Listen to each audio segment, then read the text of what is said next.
কৃষ্ণ।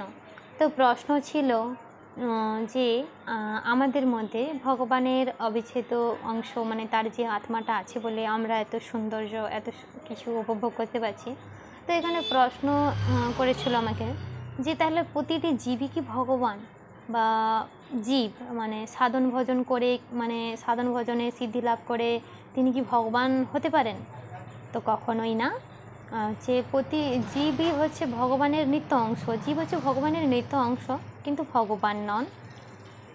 জীব ভগবানের নিত্য দাস, নিত্য অংশ, কোনো দিন পূর্ণ হতে পারে না। অংশের কাজ হচ্ছে পূর্ণের সেবা করা, সেই জন্যে জীব কখনোই ভগবান হতে পারেন না। ধরুন একটি আগ্নেয় পাহাড় আছে, বিশাল বড় আগ্নেয় পাহাড় বা প্রচুর আগুন সম্মিলিত। তো সেখান থেকে আপনি একটা মোমবাতি জ্বালালেন, দুটোই কিন্তু এক, মানে ধরুন সেটাও অগ্নি, এটাও অগ্নি।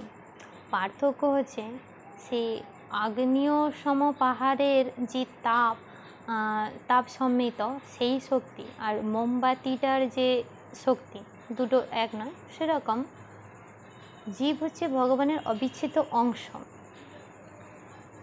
জীবের কাজ হচ্ছে ভগবানের নিত্য সেবা করা, ভগবান হচ্ছেন তার প্রভু, আর জীবের কাজই হচ্ছে ভগবান মানে পূর্ণের অংশের সেবা করা। হরে কৃষ্ণ।